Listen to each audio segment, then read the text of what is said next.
안녕하세요. 늘 다양한 사연을 보기만 하다가 이렇게 신청하는 건 처음이네요. 제가 겪었던 일들이 너무 황당해서 이 이야기를 언젠가 한 번쯤은 속 시원하게 털어놓고 싶었습니다. 그래서 오랜 고민 끝에 사연 남겨요. 참 제가 언제 이렇게 나이를 먹었는지 모르겠어요. 오래 살다 보니까 드라마에서만 보던 말도 안 되는 일들도 겪게 되더군요.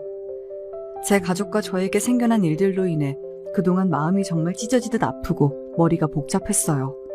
그리고 늘 제가 너무 부족하게 잘못 살아서 제 딸까지 벌을 받는 건 아닌가도 생각했었지요. 지금부터 제 딸과 저에게 대체 어떤 일이 있었는지 차근차근 말씀드릴게요. 제가 말솜씨가 없지만 최대한 솔직하게 얘기하려고 하니 꼭 잘 들어주셨으면 좋겠습니다. 먼저 저는 어릴 때부터 부모님의 사랑을 제대로 받지 못하고 자랐습니다.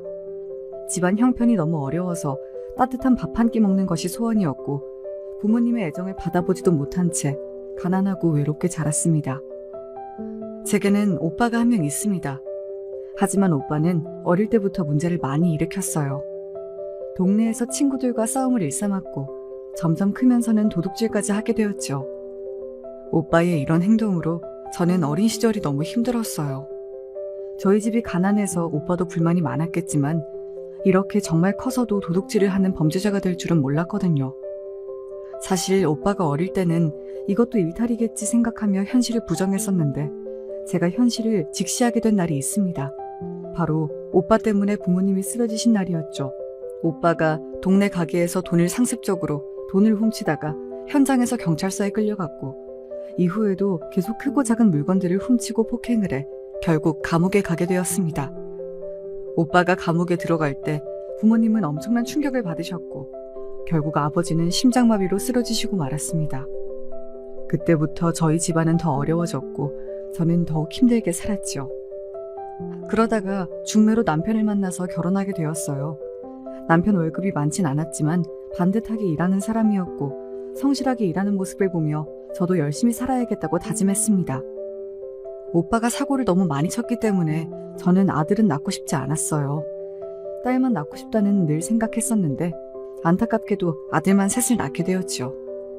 아들 셋을 키우느라 넉넉한 형편은 아니었지만 딸을 너무 갖고 싶은 마음에 매일 절에 가서 기도를 했고 그렇게 겨우겨우 딸을 얻게 되었습니다. 그렇게 딸을 키우며 힘들어도 행복한 나날을 보내고 있었어요. 하지만 그로부터 1년 후 정말 말도 안 되는 일이 벌어졌습니다. 아직도 그날 남편이 손을 떨며 울면서 저에게 미안하다고 말하는 모습이 잊혀지지 않네요. 정말 미안해. 내가 떠나면 당신 혼자 애들을 어떻게 키워? 갑자기 남편이 백혈병을 진단받았다는 것이었습니다. 이제 겨우 저에게 행복이 찾아오나 했었는데 왜 저에게만 이런 일이 일어나는 것일까요? 저는 그때 살고 싶지 않다는 생각도 자주 했었습니다. 결국 남편은 저에게 병을 말한 며칠 후에 쓰러져서 일을 그만두게 되었고 몇 년 사이 병세가 급격히 악화되어 세상을 떠나고 말았습니다. 이후엔 제가 생계를 책임져야 하는 정말 처참한 상황이 되었어요. 제대로 일을 해본 적도 없던 저는 그나마 부모님을 돌보고 아이들을 키우며 능숙하게 할 수 있는 것이 요리였기 때문에 자연스럽게 식당 요리 일을 구하게 되었습니다. 처음에는 요리를 잘 못해서 손님과 종업원들에게 욕도 많이 들었어요. 하루는 손님이 주문한 요리에 설탕 대신 소금을 너무 많이 넣어서 음식이 짜게 만들어진 적이 있었는데 그 손님은 음식을 먹자마자 술에 취한 상태로 저에게 막말을 했습니다. 이런 바보 같은 아줌마를 봤나? 머리가 안 좋은 사람은 원래 요리도 못한다니까? 어떤 바보가 설탕이랑 소금을 헷갈려? 안 그래도 오늘 기분 더러운데 이런 짜구려 싼 음식을 내놓다니 내가 이 식당 다시 오라봐라. 내 친구들 다 여기 단골인데 이제 여기 단골 다 떠날 거라고. 알았어? 손님의 고함을 듣고 사장님까지 오셔서 손님에게 사과를 했고 저는 처음 일한 식당에서 잘리고 말았습니다. 이후에도 식당에서 일하며 실수를 많이 해서 욕을 많이 먹었어요. 그럴 때마다 마음이 무너졌지만 아이들을 위해 일을 포기할 수 없었습니다. 무엇보다 아빠도 일찍 세상을 떠났는데 반에서 1등을 놓치지 않고 사춘기 때도 엄마에게 싫은 소리 한 번을 안 하는 제 딸을 보면서 어떻게든 악착같이 살아야겠다고 다짐했죠. 생계가 힘든 상황 속에서도 과외를 계속시키며 제 딸이 하고 싶은 건 다 할 수 있도록 최선을 다했습니다. 딸은 역시 그런 저의 기대를 저버리지 않았고 드디어 사람들이 우러러보는 최상위권 대학교에 당당히 합격했죠. 합격 소식을 듣자마자 정말 그동안 제 모든 고생이 보상받는 기분이었습니다. 딸은 이후에도 저를 실망시키지 않았습니다. 대학교에서도 장학금을 매번 받고 학교를 졸업하자마자 바로 회사에 들어갔습니다. 대기업은 아니었지만 전망이 좋은 중소기업이었어요. 빨리 집 살림에 보탬이 되고 싶다고 여행도 한번 안 가보고 바로 취직했죠. 딸에게 정말 미안했지만 한편으로는 이렇게 빠르게 취직을 해줘서 너무 고마웠습니다. 딸이 입사 후부터 엄마인 저에게 늘 용돈을 보내주어 생활에 정말 많은 도움이 되었어요. 사실 아들들도 있었지만 첫째 아들은 계속 사업에 도전하느라 저에게 돈을 빌려달라 하기 일쑤였고 둘째 아들은 대학교 다닐 때부터 우울증에 걸려서 병원을 다니며 일을 거의 안 하고 있었고 셋째 아들은 아직 취업을 못한 상태였어서 저에게는 딸이 유일한 숨통이자 희망이었습니다. 그래서 저도 딸의 앞날에 어떻게든 도움이 되고 싶었고 시집이라도 좋은 데로 갔으면 좋겠다는 생각에 할 수 있는 건 다 했습니다. 결혼정보 회사를 찾아가 딸의 프로필을 작성하고 신중하게 딸의 사위감 후보를 찾아보았어요. 직원분들이 딸의 성격과 취향을 물어보며 괜찮은 사위감 후보를 소개해 주었죠.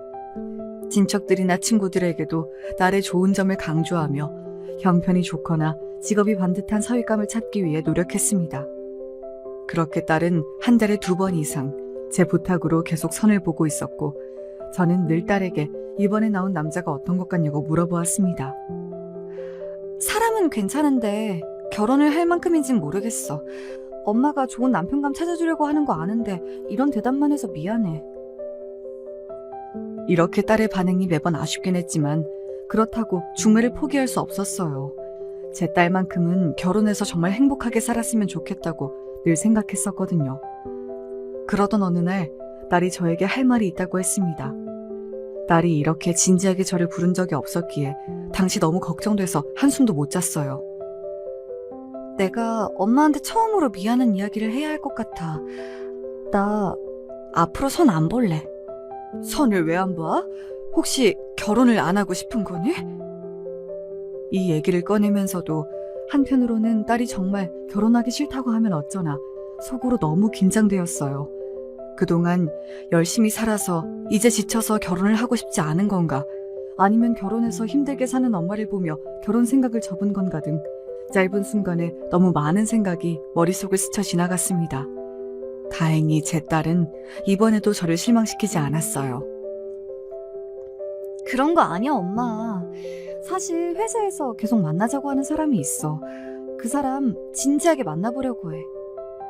이 말을 듣자마자 정말 다행이라고 생각했고 드디어 저도 자식을 결혼시키고 손주도 볼 수 있는 건가 하는 기대가 생기더군요. 딸에게 집으로 그 사람을 빨리 데려오라고 했습니다. 그리고 너가 선택한 사람은 무조건 응원한다고 빠르게 결혼하라고도 말했습니다. 제 딸이 늘 똑부러졌던 만큼 결혼도 잘할 거라 생각해서 딸의 선택을 무조건 믿어주기로 했죠. 몇 개월 후 딸이 만나고 있는 미래의 사위감이 집으로 찾아왔습니다. 제가 대화해보니 제 딸을 많이 좋아하고 있고 부모님도 잘 계시고 집안도 어릴 때부터 늘 넉넉한 형편이었다고 들어서 상견례 날짜를 바로 잡자고 얘기했습니다.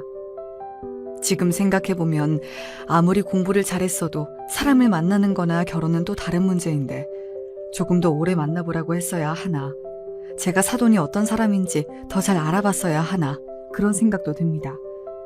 그때는 이후에 어떤 일이 펼쳐질지 몰랐으니까 이 결혼에 대해 한치의 의심도 없었던 것 같아요.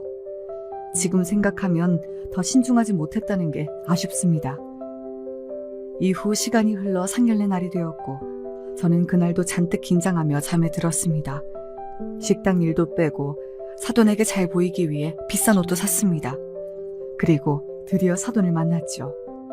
안사돈과 바깥사돈 모두 반갑게 저에게 인사를 건네주었어요. 대화는 평범하게 잘 흘러가는 듯 했지만 제가 사부인을 색안경을 끼고 바라보게 된 말들이 좀 있었습니다. 먼저 이야기를 들을수록 사부인은 돈 자랑을 자주 하고 거치장도 굉장히 많이 하고 명품 옷도 많이 입는 사람인 듯 했어요. 사실 이 부분은 그렇게 살 능력이 되니까 그러는 거겠지 하며 최대한 좋게 사부인을 바라보려고 노력했습니다. 그리고 평소에 등산 동호회를 하며 친구들과 별장으로 자주 놀러 가신다고 자랑하듯이 말씀하시기도 했는데 속으로는 아무리 그래도 남편이 있는데 집을 이렇게 자주 비울 수 있을까 좀 의아했지만 저랑 아예 다른 사람이니 제가 더 이해해보기로 했습니다. 사부인과 다르게 사돈어른은 정말 말수가 적으시고 인상도 좋으셨습니다. 한마디 한마디가 신중하셨어요. 다만 좀 특이한 점은 안사돈이 사례가 걸리거나 에어컨 때문에 춥다고 이야기를 할 때 너무 심하게 걱정하는 경향이 있다는 것이었습니다. 하지만 아내를 많이 사랑하기 때문에 나오는 행동이 아닐까 생각도 했었습니다. 상견례를 떠올리다 보니 그때 제일 쎄했던 말이 기억났는데 이 말도 사부인이 꺼냈었던 것 같아요. 우리 아들은 사실 공부보단 운동을 좋아했어요. 따님이 공부를 너무 잘해서 우리 아들 기가 죽진 않을까 걱정이네요. 그리고 집에 안 있고 자꾸 바깥으로 나돌지 않을까 하는 생각도 들고요. 무엇보다 애를 낳으면 엄마가 돌봐야 할 텐데 그때 되면 일은 당연히 그만두겠죠? 딸의 표정이 순간 확 굳어졌지만 결혼이 엎어질까봐 사부인 말에 다 동의하면서 참았습니다. 그리고 아들 셋 다 상황이 여의치 않아서 도저히 상견례 자리에 데리고 올 수가 없었는데 마침 사부인이 제 아들들에 대해 물어봤었어요. 그런데 가족분들은 왜 다 안 오셨나요? 유정이 오빠들이 3명 있는데 전부 못 와서 정말 죄송합니다. 첫째 아들은 사업 준비 중이어서 자금 문제 때문에 공사일을 가야 해서 못 왔고 둘째는 정신적으로 많이 우울해서 밖에 잘 안 나가는 상태입니다. 셋째는 지금 일자리를 구하고 있는데 오늘 취직 관련된 중요한 일정이 있어서 못 왔습니다. 한마디로 아들들이 다 능력이 없군요. 여러분, 이 말이 상견례 자리에서 사돈의 아들한테 할 소리인가요? 저는 이 말을 듣고 제 귀를 의심했고 정말 기분이 나빴습니다. 분위기가 싸해지자 사위가 능력이 있는 사람도 누구나 힘들 때가 있는 것이라며 사부인을 말리기 시작했습니다. 다금 생각해도 사부인이 상견례에서 제 아들들한테 한 말은 정말 어이가 없네요. 그리고 상견례 때 있었던 일을 떠올리다 보니 사부인이 하신 말씀 중에 돈이 없는 사람들이나 식당에서 일하는 직원처럼 자기보다 권위가 낮다고 생각하는 사람을 굉장히 무시하는 듯한 발언이 많다는 것도 기억이 났습니다. 저번에 식당에 갔는데 종업원이 너무 불친절해서 기분이 상했어요. 능력 없어서 식당 일하는 가난한 사람들이 왜 그렇게 무례한지 모르겠어요. 그래서 내가 종업원을 제대로 혼내줬죠. 진상짓 좀 했어요. 어차피 더 이상 볼 사람도 아니고 나한테 덤비지도 못하니까요. 저도 식당 일을 하는 처지라 이 말을 듣고 찔리고 마음이 아팠어요. 하지만 사부인 성격이 워낙 깍쟁이 같고 어렸을 때부터 부모님과 남편을 잘 만나 호의호식하며 고생 없이 산 사람이라면 살아온 환경이 다르기 때문에 나이가 있어도 평생 이렇게 살아서 조심스럽지만 철이 없을 수 있지 않을까 생각하며 어떻게든 이해하려고 노력했습니다. 이렇게 제 인생 첫 상견례는 큰 사건 없이 흘러가긴 했지만 가식적인 말이 오가고 약간 쎄한 느낌이 있는 찝찝한 상태로 마무리되었습니다. 이후 나중에 사위가 집에 찾아와서 사부인에 대한 이야기를 해주었어요. 알고 보니 사부인이 10년 전쯤 크게 아프셨고 그 이후로 성격이 변해서 하고 싶은 거 다 하면서 살고 있는 거라고 하네요. 그래서 사돈어른이랑 사위가 사부인이 집에 잘 안 들어오고 돈 많이 써도 모든 행동을 이해하고 작은 행동 하나하나에도 걱정하면서 맞춰주는 거라고 했습니다. 그제서야 사돈어른이 왜 그렇게 상견례 때 작은 걸로도 호들갑을 떨었는지 이해가 갔고 저도 사부인의 행동을 너그러운 마음으로 이해해 주어야겠다고 다짐했습니다. 딸의 결혼식 준비도 순탄하게 잘 진행되었고 이후 딸은 아이를 낳았습니다. 저는 주말마다 손녀를 봐주기로 했어요. 제 딸은 아이를 낳고 복직을 하고 싶어 했지만 사부인이 하도 반대해서 결국 일주일에 3일 이하로 일하는 곳으로 근무하는 것으로 사부인과 얘기를 끝냈습니다. 저는 평일에는 일하고 주말에는 일 나간 딸 대신 손녀를 보며 거의 하루도 쉬지 못했어요. 저는 너무 힘들었지만 딸에게는 내색하지 않고 늘 손녀 보는 게 너무 행복하다고 이야기하며 버텼습니다. 하지만 점점 체력도 떨어지고 아픈 곳도 많아지다 보니 딸아들 몰래 병원에 가기 일쑤였죠. 지금 생각하면 이때 제가 어떻게 버텼는지 모르겠네요. 그 와중에도 사부인이 제 딸을 더 좋게 잘 봐줬으면 좋겠다는 생각에 가끔 주말에 손녀를 보러 오시면 저는 늘 비위를 맞춰주고 칭찬을 했었습니다. 이번에 새로 산 옷인데 어때요? 보는 사람들이 고급스럽다고 생각하겠죠? 저는 그게 중요하거든요. 등산 동호회 사람들 중에서 제가 제일 예뻐 보였으면 좋겠네요. 이렇게 사부인은 늘 새로 산 옷이나 가방을 자랑하며 겉모습에 집착했는데 겉으로는 좋게 말을 했지만 속으로는 왜 이렇게까지 거치장에 집착하는지, 등산하는 등산 동호회에서 왜 제일 예뻐 보여야 하는지 참 궁금했습니다. 또 늘 전화를 붙들고 있어서 그렇게 연락 올 곳이 많을까 생각도 했지만 괜히 불편하실까봐 물어보진 않았어요. 저는 늘 사부인의 비위를 맞추면서 좋은 관계를 쌓기 위해 노력했는데 안타깝게도 제 딸이랑 사부인의 사이는 갈수록 좋지 않은 것 같았어요. 딸이 주말에 일하고 집에 오면 사부인과의 대화를 일부러 피하는 것 같았습니다. 딸에게 무슨 일이 있었는지 묻진 않았고 사부인이 아프셨어서 성격이 그렇게 되신 거니까 너가 이해하라고 잘해드리라고만 이야기했어요. 이후에도 둘 사이는 애정이 넘치는 말투는 아니었지만 그래도 기본적인 선은 지키면서 잘 대화했어서 앞으로도 큰 문제는 없을 것이라고 생각했습니다. 이후 시간이 흘러 딸이 둘째 아이를 낳았고 사랑스러운 2명의 손녀를 보니 저는 고된 하루의 힘듦이 싹 사라지는 느낌을 계속 받았습니다. 아이들은 역시 빨리 크고 시간이 흘러 둘째 손녀의 돌잔치가 되었습니다.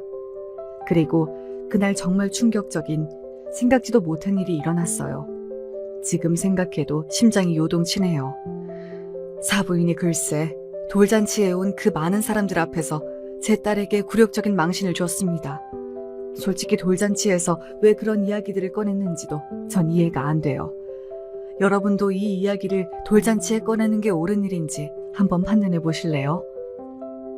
너는 언제 일을 그만둘 거니? 애들 키우고 집안일 하려면 일 그만두는 게 좋지 않겠어? 그리고 우리 집에서 내가 같이 살자고 했는데 왜 싫다는 거야? 결혼했으면 어른들 말도 좀 들을 줄 알아야지. 어머니, 저는 일도 중요하고 제 꿈 이루면서 애들 열심히 키우고 싶어요. 그리고 지금 집에서 잘 지내고 있어서 또 다른 변화가 있지 않았으면 좋겠어요. 죄송해요. 너 같은 며느리가 무슨 꿈을 이루겠다고. 그냥 집안일이나 잘하지. 사부인의 말에 딸의 표정이 굳어졌습니다. 하지만 분위기를 망치지 않으려고 애써 참는 모습이었죠. 하지만 사부인은 거기서 멈추지 않았습니다. 꿈 이룬다나 뭐라나 헛된 소리 하지 말고 내가 하라는 대로 해. 괜히 가랑이 찢어진다? 내 말 못 믿겠으면 너희 오빠들 하는 꼴 좀 보렴. 너도 그 꼴 나고 싶니? 사부인이 한 말은 저에게도 정말 큰 상처가 되는 말이었고 자신의 오빠를 깎아내리는 말을 공개적으로 들은 제 딸도 참지 못하고 폭발했습니다. 덩달아 사부인의 목소리도 계속해서 커졌고 돌잔치에 온 많은 사람들이 이 대화를 듣게 되었지요. 어머니, 제 가족을 그렇게 무시하지 말아주세요. 저도 참을 만큼 참았어요. 네가 뭘 참았다는 거야? 내 말 다 무시하고 하고 싶은 대로 일도 하잖아. 저 어머니가 어떤 행동을 해도 아무한테도 말 안 하고 조용히 눈 감고 있는 거 아시죠? 늘 어머님 편 들어드렸잖아요. 그런데 저한테 대체 왜 그러세요? 뭐? 너 지금 이 자리에서 그 얘기를 왜 해? 나랑 한번 해보자는 거냐? 어? 이 말과 함께 사부인은 분노를 참지 못하고 제 딸의 뺨을 세게 때렸습니다. 그 순간 돌잔치 분위기는 완전히 망가졌고 저는 너무 놀라서 아무 말도 할 수가 없었어요. 딸은 눈물을 흘리며 자리를 박차고 나갔습니다. 사위와 사돈어른도 정말 당황한 표정이었어요. 제 사위는 급히 나서서 사부인을 진정시켰고 사돈어른이 마이크를 잡고 손님들에게 말했습니다. 우선 큰 소리를 내서 죄송합니다. 잠시 오해가 있었습니다. 너무 걱정하지 마시고 다들 즐겁게 시간 보내시길 바랍니다. 다시 한번 와주셔서 감사합니다. 그러나 그 말로도 상황은 진정되지 않았고 이미 돌잔치는 엉망이 되어버렸습니다. 딸이 자리를 박차고 나간 후 저도 따라 나갔습니다. 딸은 그 사건 이후로 사부인과의 관계를 끊고 싶어 했고 저에게 이혼까지도 고민 중이라고 하였습니다. 사실 딸이 뺨을 맞았을 때 큰 소리도 내지 못한 제 자신이 정말 미웠어요. 또 계속 사부인과 마주치다 보면 정말 스트레스를 많이 받겠다 생각도 했지만 그래도 이혼을 하면 사람들에게 결혼에 실패한 이혼녀 취급을 받게 될 것이라고 생각이 들어 이혼을 끝까지 말렸습니다. 딸은 제 이야기를 듣고 괴로워하면서도 이혼을 최대한 안 하는 방향으로 잘 생각해 보겠다고 했습니다. 그날 후로 오랫동안 저는 깊은 자책감에 빠졌습니다. 사부인이 제 딸에게 하는 모든 행동, 그리고 저희 아들을 욕하는 행동들이 결국 제가 아들들을 잘못 키워서 그런 건 아닐까, 내가 딸의 행복을 망친 것은 아닌가 하는 생각이 끊임없이 들어서 괴로웠어요. 딸에게 더 좋은 환경을 만들어주지 못한 제 자신이 원망스러웠죠. 그리고 한 가지 의문점도 있었습니다. 돌잔치에서 딸과 사부인의 대화를 처음부터 들었는데 딸이 어머니가 어떤 행동을 하든 아무한테도 말 안 하고 늘 어머님 편 들어드렸잖아요 라는 말을 하자마자 사부인이 눈이 확 돌아갔었거든요. 대체 무슨 일이 있었길래 저 말 한마디에 뺨을 때릴 정도로 화가 난 것인지 아무리 생각해도 이해가 가지 않았습니다. 그리고 어떤 이유든 순간적으로 이성을 잃고 자기 감정을 주체하지 못하는 사부인의 모습을 보며 처음부터 이 결혼을 안 했어야 하는 건 아닐까 후회도 많이 했어요. 이 일이 있던 다음 날 사위가 찾아와서 어머니가 뺨을 때려서 미안하다고 무릎을 꿇고 정중하게 저와 딸에게 사과했습니다. 정말 죄송합니다. 저희 어머니가 어제 너무 심했어요. 진심으로 사과드립니다. 자네 잘못은 아닐세. 사부인이 갑자기 그렇게까지 화낼 줄은 나도 몰랐네. 당신 사과는 됐어. 어머님이 직접 나한테 사과하셔야 하는 거 아닐까? 남편의 진심 어린 사과에도 마음이 풀리지 않았던 제 딸은 이후에도 사부인이 사과해야 한다고 몇 번이나 말했습니다. 사위도 동의했고 계속해서 사부인이 제 딸에게 사과를 하게끔 사부인을 설득하려고 노력했습니다. 하지만 사부인은 그럴 때마다 제 딸이 먼저 잘못을 했고 처음부터 자기를 살갑게 대하지 않는 등 무시를 일삼았다며 오히려 사과를 받아야 한다고 우겼습니다. 저는 이런 사부인의 태도가 정말 이해가 되지 않았어요. 여러분, 손녀의 돌잔치에서 며느리의 뺨을 때리는 게 이게 있을 수나 있는 일인가요? 제 딸이 겪은 일이어서가 아니라 상식적으로 정말 일어나선 안 될, 말이 안 되는 일이라고 생각해요. 그리고 제 딸이 겪은 일이라서 저는 정말 말할 수 없이 마음이 아프고 미안하고 비참합니다. 더 웃긴 건 사위도 처음에는 이런 사부인의 태도에 의아함을 가지고 타이르는 듯 했으나 점차 사부인의 편을 드는 모습이 보였다는 겁니다. 제 딸에게 이런 말을 했다고 하더군요. 그래도 우리 엄마가 그렇게 화낸 건 다 이유가 있지 않을까? 얼마나 쌓인 게 많으셨으면. 네가 좀 더 평소에 엄마한테 잘했으면 좋았을 텐데 미움받을 짓을 뭐하러 해가지고 좀 더 맞춰드리지. 사위의 말을 들은 제 딸은 큰 배신감을 느꼈고 결국 마지막엔 고민 없이 이혼을 결심하게 되었습니다. 엄마, 저 더는 못 참겠어요. 정말 죄송해요. 이혼하겠습니다. 딸이 왜 이런 결정을 할 수밖에 없었는지 모든 과정을 지켜봤기에 그 결정을 지지하면서도 한편으로는 딸이 나중에 후회하지 않을까 생각도 들었습니다. 이혼을 하게 되면 아이들도 남편 없이 키워야 하는데 제가 남편의 빈자리를 너무 잘 알기 때문에 더 안타까웠던 것 같아요. 그런데 사부인은 제 딸과 생각이 달랐나 봅니다.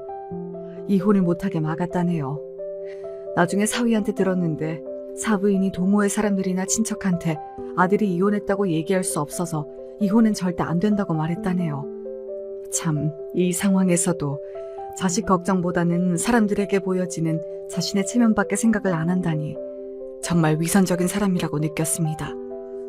이렇게 사부인이 끝까지 사과는 안 하면서 이혼은 안 된다고 난리를 친 탓에 결국 소송까지 가게 되었습니다.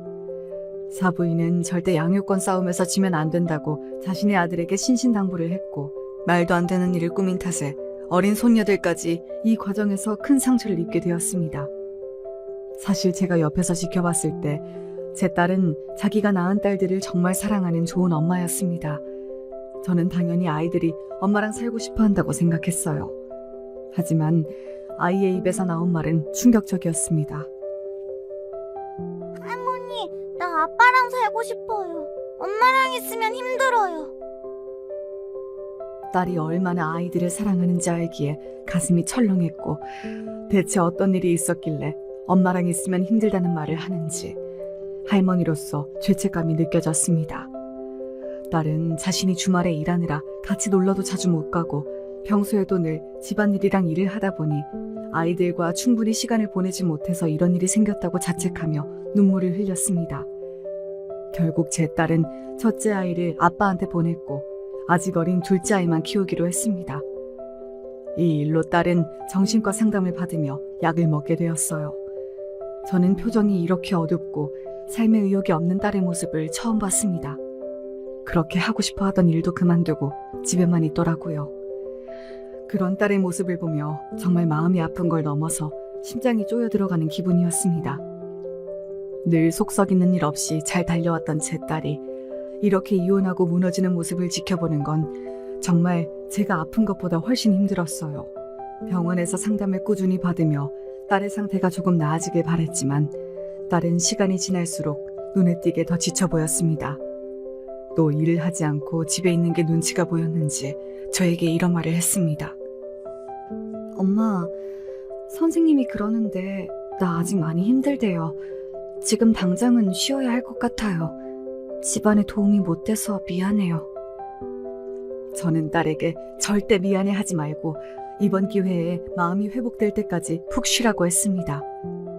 여러분, 오죽했으면 정신 못 차리던 제 아들들이 딸에게 생활비로 쓰라고 용돈을 주기도 했을까요? 앞으로 행복할 줄만 알았던 딸이 이렇게 되자 저는 제 딸도 저처럼 팔자가 사나운 건 아닐지 너무 걱정이 됐어요. 또 제가 딸의 행복을 지켜주지 못했다는 생각이 들어 매일 미안함의 눈물을 흘렸습니다. 정말 다행히도 2달 정도 지나자 딸이 병원을 끊고 다시 일을 하며 일상생활을 찾게 되었습니다. 그리고 그때쯤 너무 사랑스러운 손녀의 입에서 충격적인 사실을 듣게 되었지요. 지금 생각해도 정말 어이가 없어요.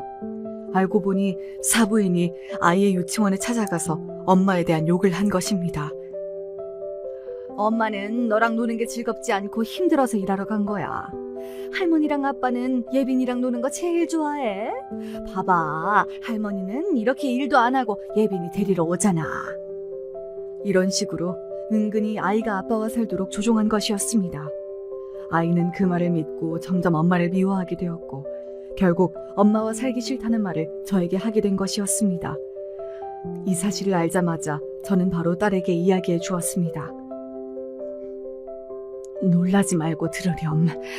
사부인이 유치원에 몰래 가서 너에 대한 험담을 예빈이한테 했대. 예빈이랑 노는 게 싫어서 너가 주말마다 일을 열심히 나가는 거라고. 그 거짓말 때문에 예빈이가 그 말을 믿고 아빠랑 살고 싶다고 말했나 보더라. 네? 진짜 너무하시네요. 어떻게 어린아이에게 그런 말을 할 수가 있죠? 당장 예빈이를 데려와야겠어요. 딸은 아이가 받을 상처를 생각하지 않는 사부인에게 정말 실망했다며 이 일을 그냥 넘어가지 않을 것이라고 했습니다. 그리고 아이에게 진실을 이야기해 주었습니다. 예빈아, 엄마가 너랑 자주 놀아주지 못해서 미안해. 그런데 엄마는 너를 정말 사랑해. 엄마는 예빈이랑 놀 때가 가장 행복하고 즐거워. 앞으로 엄마가 더 많이 표현하고 좋은 곳 많이 데려갈게. 아이는 처음에는 딸의 말을 안 믿기도 했고 의아해했지만 이후에 모녀가 재밌는 시간을 많이 보내면서 다시 마음을 여는 듯 했습니다. 저는 사위에게 전화를 걸어 이 사실을 이야기했습니다. 사부인이 예빈이를 따로 만나서 엄마가 예빈이를 싫어해서 주말에 일을 하는 것이라고 말했다는데 알고 있었나? 어린아이에게 어떻게 이런 짓을 할 수가 있는지 나는 너무 소름이 돋고 화가 나네. 예빈이가 자네랑 살겠다 한 것은 사부인이 이렇게 뒤에서 아이를 설득했기 때문이라고. 장모님, 그게 사실인가요? 정말 죄송해요. 저도 몰랐습니다. 아이와 이야기해보고 엄마랑 사는 게 더 좋다고 하면 같이 살 수 있게끔, 그게 힘들다면 자주 볼 수 있게끔 제가 어떻게든 해볼게요. 다시 한번 죄송합니다. 사위는 연신 죄송하다고 말을 했어요. 이후 저와 제 딸이 아이를 보는 횟수가 늘게 되었고 나중에는 엄마와 같이 살고 싶다는 아이의 의견을 반영해서 다시 저희 집으로 아이가 들어오게 되었습니다. 사부인은 계속 딸에게 전화와 문자를 하며 다시 손녀를 보내라고 압박했죠. 사실 그동안 봐왔던 사부인의 성격을 보면 이 정도는 예상한 일이었습니다. 딸은 처음에는 사부인의 연락에 스트레스를 많이 받는 듯 했지만 나중에는 자연스럽게 무시했어요. 제 딸은 더 좋은 엄마가 되기 위해 주말에는 꼭 자녀들과 시간을 보냈고 저도 손녀들에게 더 좋은 요리를 해주며 아빠의 빈자리를 채워주려고 노력했습니다. 반복되는 안 좋은 일로 저도 딸도 큰 상처를 받았지만 아이를 지키기 위해 저희는 더 강해지기로 결심했어요. 사실 사부인이 이 정도로 말이 안 통하는 사람인 줄은 몰랐는데 이제 가족이 아니라고 막 나가는 게 아닐까 생각이 듭니다. 이때쯤 딸은 저에게 이런 말을 했었어요. 엄마, 제가 요즘에 인생을 참 많이 배웠어요. 내가 좋은 마음으로 열심히 산다고 좋은 결과만 따라오는 게 아니라는 것도 알게 되었어요. 하지만 인생이 늘 그늘만 있는 것도 아니고 또 햇볕만 있는 것도 아니니까 무슨 일이 있더라도 정신 바짝 차리고 잘 이겨내고 살아볼게요. 너무 미안하고 감사해요, 엄마. 이 말을 듣고 저는 제 딸이 얼마나 성숙하고 강한 사람인지 다시 한번 느끼게 되었습니다. 딸이 한 말처럼 딸은 아이가 돌아오고 나서 앞으로 살 새로운 집을 구하며 새로운 삶을 시작했습니다. 사부인의 귀찮은 연락은 계속 있었지만 그럴수록 제 딸은 더 단단해지는 듯 보였어요. 저는 딸과 손녀의 행복을 위해 제 남은 인생을 써야겠다고 생각했습니다. 그리고 제 딸과 저의 노력이 아이들에게 통했는지 이후 아이가 저에게 반짝이는 눈으로 이런 말을 하더군요. 할머니, 오늘 친구들이 나한테 우리 엄마가 최고래요. 엄마가 맛있는 간식도 선물해줬어요. 저는 엄마가 요즘 세상에서 제일 좋아요. 제가 이 얘기를 딸에게 전해주자 정말 기뻐하며 앞으로 더 열심히 살 거라고 하더군요. 이후 딸은 일 나가 있을 동안 아이를 봐줄 아주마를 구했습니다. 제가 지금처럼 쭉 아이들을 봐주겠다고 했는데 육아가 얼마나 힘든지 알기 때문에 저에게 부탁하는 것이 미안하다고 하더군요. 참, 제 딸이지만 속이 깊습니다. 딸의 배려 덕분에 저는 좀 더 마음 편하게 식당 요리 일을 다시 할 수 있게 되었고 다리도 아프고 힘들었지만 나이가 들수록 돈 필요할 일이 많이 있을 거란 생각에 일을 그만둘 순 없었습니다. 이후 가까운 지인에게 보험 일을 해보지 않겠냐는 제안을 받고 보험 일을 시작하게 되었어요. 보험 일이 생각보다 잘 맞았고 주변 사람들이 보험 등록을 많이 해줘서 성과금도 받을 수 있었습니다. 시간이 흐른 후 그동안 모아둔 돈으로 무엇보다 고생한 딸에게 비싸고 좋은 선물을 해주고 싶어서 오랜만에 백화점을 들렀습니다. 선물로 뭐가 좋을까 고민하다가 아직 제 눈엔 너무 젊고 예쁜 딸이 가끔은 꾸미기도 하면서 이젠 더 행복하게 살았으면 좋겠다는 생각에 구두를 사주기로 했습니다. 딸과 함께 구두 매장을 둘러보며 마음에 드는 구두를 고르고 있던 중 옆에서 익숙한 목소리가 들려왔습니다. 그 목소리가 점점 가까워졌고 저와 딸의 표정은 급격히 굳어졌습니다. 대체 누구를 받기에 모처럼 모녀간의 데이트에서 이토록 기분이 나빠진 것일까요? 저희가 마주친 사람은 바로 제 딸을 그토록 힘들게 한 사부인이었습니다. 어쩌면 이젠 암이기에 그냥 지나칠 수도 있었을 텐데 사부인도 저희를 보자마자 특유의 사람을 깔보는 표정으로 막말을 하기 시작했습니다. 뭐야? 거지 새끼들도 백화점을 오네. 이 말을 듣자마자 제 딸은 너무 화가 나서 눈물을 글썽였고 주먹에 힘을 꽉 쥐고 있었습니다. 제가 사부인에게 왜 가만히 있는 사람에게 시비를 거냐고 했더니 사부인이 제 말은 무시한 채 구두를 보여주고 있던 매장 직원들에게 여기 물이 안 좋다고 사람 아무나 받지 말라고 말했습니다. 정말 이 말을 듣고 너무 어이가 없었고 더 이상 참지 못한 딸은 어머니! 하며 소리를 질렀습니다. 매장 직원들도 사부인의 말에 놀라서 당황하며 사부인에게 여기서 이러시면 안 되고 이렇게 가만히 있는 사람을 비하하고 공격적으로 나오면 백화점에서도 더 응대드릴 수 없다고 이야기하였습니다. 그러자 사부인은 매장 직원에게도 막말을 퍼붓기 시작하였습니다. 너는 교육을 어떻게 받았냐? 지금 나한테 뭐라고 했냐고! 내가 여기 얼마나 자주 오는지 아니? 너가 급이 안 맞는 사람들 구분도 못하고 손님을 아무나 받으니까 지금처럼 문제가 생기는 거잖아! 너는 백화점에서 근무할 자격이 없어!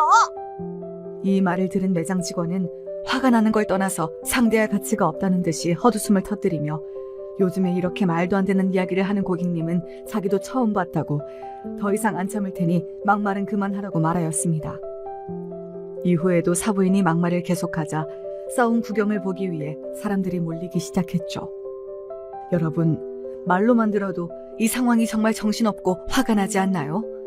그런데 이후에 이것보다 더한 정말 경악스러운 일이 벌어졌습니다. 갑자기 50대 초중반쯤 되어 보이는 중년의 남자가 등산복을 입은 채 여보 하면서 사부인을 향해 달려오는 것이었습니다. 정말 말도 안 되는 상황이었습니다. 왜냐하면 그분은 제가 알고 있던 사돈어른이 아니었기 때문입니다. 그 중년의 남성분이 아내를 착각한 건 아닐까 생각했는데 그게 아니라는 것을 사부인의 표정을 보고 알 수 있었습니다. 사부인이 그렇게 당황하고 긴장한 표정은 저도 처음 봤어요. 그 남자는 오자마자 사부인을 감싸 안으며 괜찮냐고 물어보더니 매장 직원에게 온갖 욕을 하기 시작했습니다. 너 뭐야? 왜 손님한테 대들어? 일 잘리고 싶어? 집에서 네 부모님이 어른들한테 이렇게 하라고 가르쳤냐? 못 배운 거 티내지 말고 당장 사과해! 이 말을 들은 사부인은 처음엔 중년의 남자를 보고 당황하고 불안해하더니 막상 그 남자가 큰 소리로 매장 직원에게 화를 내자 이제서야 자기 편을 찾았다는 듯이 매장 직원에게 더 큰 소리로 막말을 하기 시작했습니다. 봤지? 네가 무례한 거라고. 당장 나한테 사과해. 안 그러면 내가 여기 사장한테 너 당장 자르라고 할 줄 알아? 매장 직원은 아무런 대꾸도 하지 않고 백화점 보안팀을 호출했습니다. 저도 이 상황이 너무 혼란스러웠는데 제 딸도 정말 어이없는 표정으로 이야기를 듣고 있더군요. 사부인과 중년의 남자가 막말을 끝내자마자 딸은 중년의 남자에게 참아왔던 말을 하였습니다. 죄송한데 누구세요? 제가 전 며느리였는데 저희 시아버님 아니시잖아요. 두 분 대체 무슨 사이시냐고요? 그 말을 들은 사부인의 얼굴이 굳어졌고 중년 남자도 당황하며 말을 더듬기 시작했습니다. 아니 그니까 내가 이 사람 남편은 아니지만 그니까 그게... 그 남자는 계속 사부인의 눈치를 보며 어쩔 줄 몰라 했고 싸움을 보기 위해 몰려들었던 주변 사람들은 불륜의 현장까지 같이 관람하게 된 탓에 더 크게 수군거리기 시작했습니다. 둘이 불륜이네. 에라이 망할 놈들. 주변 사람들의 반응을 들은 사부인과 중년 남자의 얼굴이 붉어졌고 매장 직원들도 정말 예상치 못한 상황에 당황한 표정이었습니다. 이후 사부인은 중년의 남자에게 소리를 지르며 화를 냈습니다. 이때부터 영상을 찍는 사람들이 보이더군요. 여보 진정해. 여기서 이러지 말자. 왜 우리가 싸워야 해? 진정하라고? 지금 이 상황이 진정될 상황이야? 갑자기 아는 척하면 어떡하냐고. 사람들이 다 보는데 다 들켜서 이제 어떻게 할 거야? 어차피 여기에 우리가 아는 사람도 없잖아. 당신 가족들이 어떻게 알겠어. 너무 걱정하지 마. 뭔 소리야. 바로 앞에 전 사돈이랑 전 며느리가 있는데 이 멍청아. 지금 나보고 멍청하다고 했어? 당신이 저 멀리서 싸우고 있으니까 내가 걱정돼서 온 거잖아. 고마워하지 못할 망정 화를 왜 내? 걱정은 무슨. 혼자 영웅심리 발동해서 관심 받고 싶어서 온 거잖아. 당신 내가 그런 사람인 거 내가 모를 줄 알아? 참나 이렇게 나온다 이거지? 앞으로 동호회에서 나 아는 척할 생각하지 마. 이 대화를 지켜보며 저는 불륜 커플은 대체 무슨 생각으로 만남을 이어오고 있는지, 무슨 생각으로 인생을 살고 있는 것인지 진심으로 사부인과 중년 남자의 머릿속에 궁금해졌습니다. 제 딸은 그래도 한때 가족이었던 시어머니가 불륜을 저지른 남자와 대화를 나누는 것을 보고 정말 큰 충격에 빠졌는지 눈이 멍했습니다. 그러다가 갑자기 무언가를 깨달은 듯 한마디 했습니다. 어머니, 설마 저분이 등산 동호회에서 만난 그분이세요? 예전에 저한테 들켰을 때 절대 다신 안 만나겠다고 이미 그 남성분이 동호회 나갔다고 해서 제가 아버님한테 말씀 안 드린 건데 설마 그분이에요? 아니 아직까지 이러고 있으시면 안 되죠. 이렇게 사는 거 남편이랑 아들한테 안 부끄러우세요? 아버님이 얼마나 좋은 분인데 대체 왜 이러냐고요. 딸의 이야기를 듣고 주변에 있던 사람들은 야유를 보냈습니다. 그러자 사부인은 오히려 적반하장으로 이제 가족도 아닌데 뭔 상관이냐고 신경 끄라고 하더군요. 딸은 지금 가족이 아니더라도 아버님이랑 전 남편이 불쌍해서 못 참겠다고 너무 더럽다고 얘기하며 휴대폰을 꺼내 둘의 사진을 찍었습니다. 그리고 웅성거리던 사람들에게 얘기했습니다. 다들 이 불륜의 증인인 거 아시죠? 영상 찍은 거 저한테 당장 보내주세요. 불륜을 저지르는 사람들을 사회에서 매장시켜야 됩니다. 이 불륜을 끊어내야 해요. 그 말을 들은 사부인은 인상을 찌푸리며 사람들을 향해 소리쳤습니다. 뭐? 영상 찍지 마! 다 지워! 어디 올리기라도 하면 명예훼손으로 고소할 거야! 여러분, 영상 저한테 넘기세요. 제가 불륜 사실을 제대로 밝히겠습니다. 부탁드려요. 그러자 사부인이 화를 참지 못하고 제 딸의 머리채를 잡았습니다. 마침 백화점 보안팀이 도착해 사부인을 말렸고 사부인은 더 크게 소리치며 저항했습니다. 사람들은 더 많은 영상을 찍기 시작했고 상황은 더욱 난장판이 되었습니다. 그리고 끌려가는 사부인을 보며 딸은 마지막으로 경고했습니다. 인생 그렇게 살지 마세요. 그리고 다시는 저희 엄마랑 제 딸들 괴롭히지 마세요. 입 다물어! 너 같은 게 왜 내 아들이랑 엮여가지고 이 난리를! 내가 언젠가는 내 손녀들 다 데리고 갈 거야! 그 말을 듣는 순간 저는 정말 사부인이 또다시 일을 저지르지 않을까 긴장하며 가슴이 철렁 내려앉았습니다. 하지만 제 딸은 강한 눈빛으로 사부인을 응시하며 말했습니다. 절대 그런 일 없을 거예요. 이젠 제 가족들 제가 지킬 거니까요. 사부인은 이 말을 듣고 더 악을 쓰고 소리를 질렀고 그 장면을 보는 저는 너무나 충격적이었지만 동시에 딸의 강인함에 감동했습니다. 결국 구두는 사지 않았고 놀란 심장을 부여잡고 집으로 오게 되었습니다. 여러분, 이 장면을 실제로 봤다면 기분이 어떠셨을 것 같나요? 저는 정말 드라마에서 일어나는 일을 눈앞에서 실제로 본 느낌이었어요. 제 딸은 이제 사부인의 말도 안 되는 행동에 조금은 적응이 됐는지 정신을 붙잡고 끝까지 사람들에게 영상을 받아갔습니다.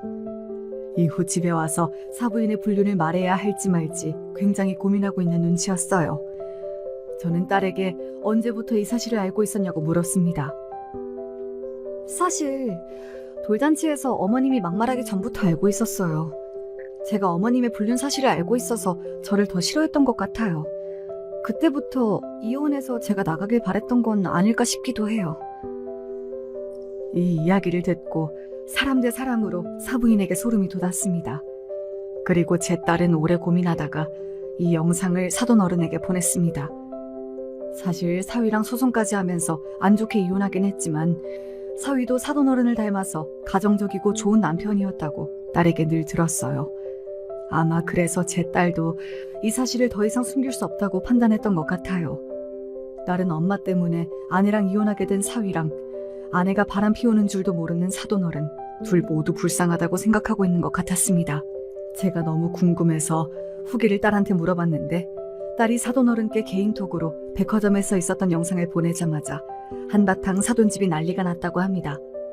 사돈 어른이 처음으로 정말 크게 화를 냈고 사부인이 사돈 어른에게 싹싹 빌고 가지 말라고 붙잡았지만 대꾸도 없이 그 상태로 집을 나가버렸다고 하네요.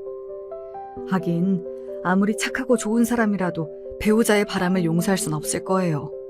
근데 정말 어이가 없는 건 이후 사부인이 저에게 연락이 왔다는 거예요. 어차피 이제는 가족도 아니고 제 딸을 힘들게 한 장본인이기에 이번에는 저도 참지 않았습니다. 당신 딸을 어떻게 키운 거야? 걔가 멀쩡한 가정의 평화를 깼다고! 제발 정신 좀 차리세요. 사돈 어른이 불쌍하지도 않으세요? 그나마 곁에 남은 아들마저 정 떨어지게 만들고 싶은 거 아니면 지금이라도 인생 제대로 사세요. 뭐? 지금 말 다 했어? 제가 한 번도 사돈한테 이렇게 속에 있는 이야기를 해본 적이 없기에 큰 충격을 받은 모양이었습니다. 어차피 더 이상 전화할 일도 없어서 내친 김에 한마디 더 했습니다. 그리고 돈 좀 있다고 사람 무시하지 마세요. 예전에 돌잔치에서 제 아들 무시하는 것도 참았는데 할 말 못할 말 구분을 좀 하세요. 이번에 매장 직원들한테 하는 행동도 참 별로였어요. 나이값도 좀 하시고요. 제 말을 듣고 사부인은 당황했는지 너무 맞는 말이라 할 말이 없었는지 대답도 없이 전화를 끊었습니다. 이후 저에게 전화 오는 일은 없었어요. 이럴 줄 알았다면 진짜가 아닌 건 아니라고 말 좀 하고 살 걸 그랬습니다. 이후 며칠 후에 사위가 저에게 할 말이 있다고 집에 온다고 했습니다. 저희 집에 도착하자마자 무릎을 꿇고 울면서 말을 시작하더군요. 장모님, 정말 죄송합니다. 이번 일이 있기 전까지 제가 저희 어머니를 너무 믿었어요. 지금이라도 딸들 키우면서 다시 잘 살고 싶어요. 재결합하게 해주세요. 저 이혼하고 너무 후회했습니다. 울부짖는 사위의 모습을 보며 마음이 참 아팠습니다. 하지만 제가 결정할 일은 아니라고 생각해 어떤 선택이든 존중할 테니 제 딸과 대화하라고 하였습니다. 사위는 눈물을 흘리며 이해해 주셔서 감사하다는 말과 함께 힘겹게 집을 떠났습니다. 젊은 애들이 사부인 때문에 그동안 얼마나 힘들었을지 생각하니 참 가슴이 답답했습니다. 제가 가끔 딸에게 사위가 불쌍하다고 말하면 그래도 남편이자 아빠로서 그때 어머니 편을 들었으면 안 된다고 딱 잘라 말하더군요. 제 딸도 정말 여리고 소녀 같았는데 이렇게 단호하게 말하는 걸 보면 정말 이제는 어엿한 엄마가 된 것 같다는 생각이 들어요. 딸이 두 아이의 엄마임에도 이런 딸을 보면 가끔 제 기분이 이상할 때가 많습니다. 사위가 찾아온 그날 저녁, 제가 먼저 재결합에 대한 이야기를 꺼냈습니다. 딸은 아직 남편을 사랑하는 마음이 남아있지만 그동안 받은 상처가 너무 크고 지금은 모든 게 복잡해서 당장 재결합은 못하고 애들 아빠니까 생각은 해보겠다고 이야기하였습니다. 저는 딸에게 어떤 결정이든 다 존중할 테니 앞으로는 너의 행복만 생각하라고 했어요. 그리고 저는 더 딸의 집에 자주 오며 딸과 손녀가 남편과 아빠가 없는 허전함을 덜 느끼게 하기 위해 노력했습니다. 그날도 딸의 집에서 다 같이 저녁을 먹고 있을 때였어요. 갑자기 딸의 휴대폰에 메시지가 도착하더군요. 딸은 메시지를 확인하고 놀란 표정으로 저를 바라보았습니다. 엄마, 어머님 소식을 등산동호회 회장님이 보내주셨어요. 어머님이 그 백화점에서 본 등산복 입은 남성분한테 차이고 동호회에서도 쫓겨났대요. 뭐라고? 그게 진짜야? 딸은 전달받은 메시지 내용을 저에게 보여주었습니다. 등산 동호회 회장님이 딸에게 보낸 메시지였는데 사부인이 등산 동호회에서 쫓겨난 이유와 불륜남과의 관계에 대한 이야기가 적혀 있었습니다. 메시지 내용은 대략 이러했습니다. 안녕하세요. 혹시 이 소식을 들으셨나요? 전 시어머니 분이 우리 동호회에서 쫓겨났어요. 다른 회원님과의 불륜 관계가 들켜 모두가 배신감을 느꼈고 저희 앞에서 남자 회원님한테 차이고 다른 회원분들이 동호회에서 나가줬으면 좋겠다고 말해 눈물을 흘리면서 떠나셨습니다. 저는 메시지를 본 후 한편으론 정말 통쾌했지만 또 한편으로는 이런 일을 처음 겪는 사부인의 상황이 걱정되기도 했어요. 제가 딸에게 이 기분을 말하자 딸은 어머니가 받아야 할 벌을 받은 거라고 단호하게 얘기하더군요. 딸과 이야기를 하던 중 등산 동호회가 이 사실을 어떻게 알게 되었는지 궁금해져서 물어봤더니 딸은 자신이 알린 것은 아니라고 했습니다. 그날 백화점에서 이 일을 지켜보던 누군가가 5,000명으로 꽉 채워진 카톡 단톡방에 이 영상을 올렸고 그 단톡방에 마침 등산 동호회 사람이 있어서 이 일이 퍼지게 된 것이라고 하네요. 정말 우연도 이런 우연이 있을까요? 등산 동호회 사람들한테 무시당하고 남편한테 이혼을 당한 사부인은 요즘 쪽팔려서 집에서 나오지도 못한다네요. 이 두 가지가 사부인한테 가장 가혹한 벌인 것은 틀림없습니다. 이 모든 소식을 들은 딸은 마음이 훨씬 편안해진 것처럼 보였습니다. 예전부터 남편과 시아버지에게 어느 정도 미안함과 죄책감을 가지고 있었는데 모든 게 밝혀져 홀가분해하는 것 같았습니다. 이후로 저와 딸은 더 이상 사부인과 엮이는 일 없이 잘 살고 있습니다. 그리고 아직까지 딸은 재결합을 하지 않았어요. 저는 그래도 제 딸이 사부인만 안 만나고 다시 온전한 가정을 이루고 살길 속으로 바라고 있긴 합니다. 제가 제 이야기하는 게 익숙하지 않아서 말하면서 너무 흥분해서 내용이 뒤죽박죽한 부분도 많을 거예요. 보시는 분들 양해 부탁드립니다. 지금까지 들어주셔서 감사합니다. 이만 마치겠습니다.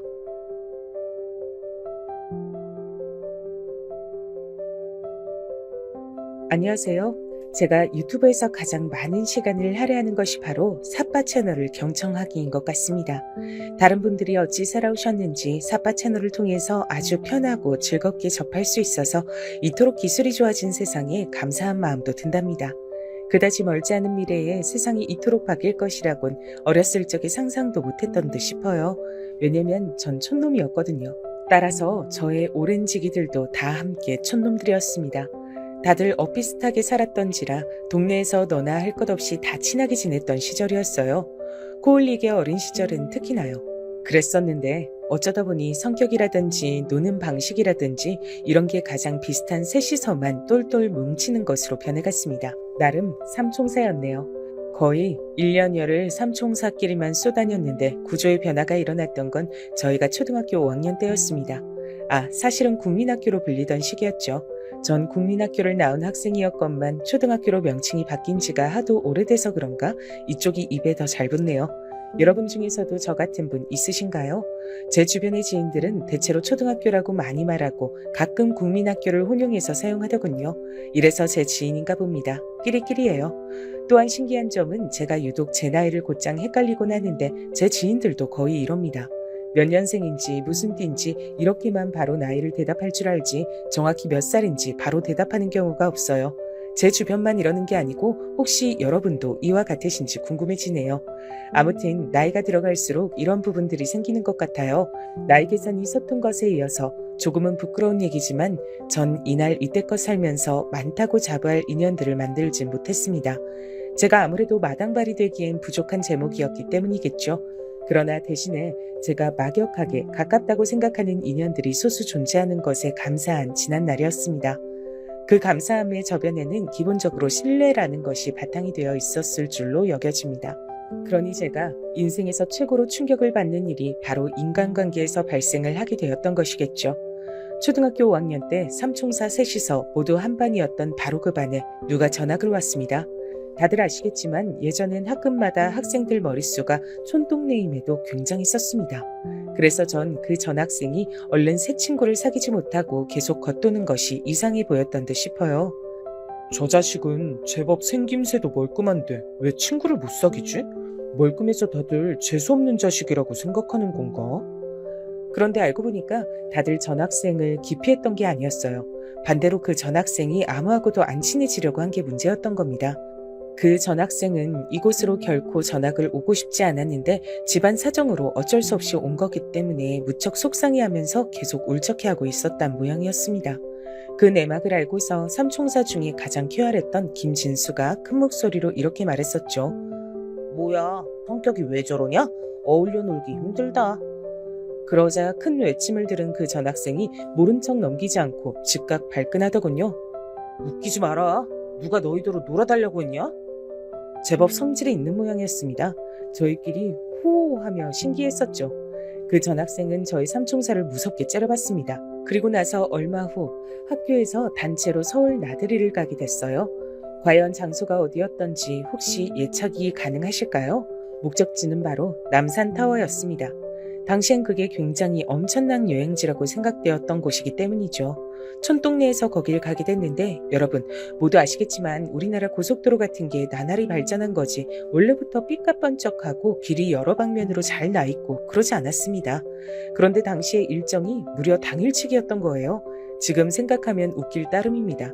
그래서 집합을 아침 새벽에 했었죠. 동네 어귀에서 꼬꼬대 꼬꼬꼬 하면서 닭이 우는 소리가 날 때 이미 저는 일어나 있었습니다. 그건 집집마다 다른 녀석들도 마찬가지였다고 하더라고요. 서울까지 간다는 것에 모두가 설레서 잠을 설쳤던 겁니다. 지금과는 다른 순수함이 있었던 시절이었던 것 같아요.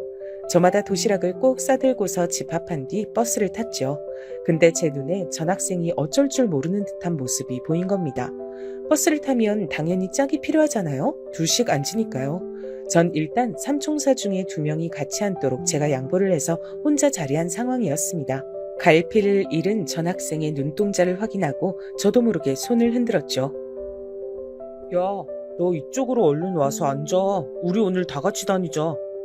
뭐? 싫어. 난 너희하고는 안 어울리기로 결심했어. 사람이 선심을 썼건만 대뜸 거절을 하더군요. 당황한 제가 이유를 물었더니 일전에 저희 삼총사가 본인을 놀린 것이 두고두고 분했다 그랬습니다. 제 뒤편에 앉은 진수가 콧웃음을 쳤죠.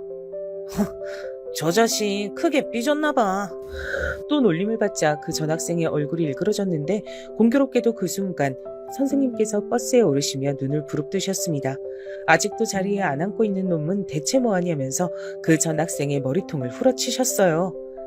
잔말 말고 군말하는 녀석 있다면 나에게서 몽둥이 찜질을 받고 싶은 것으로 알겠다.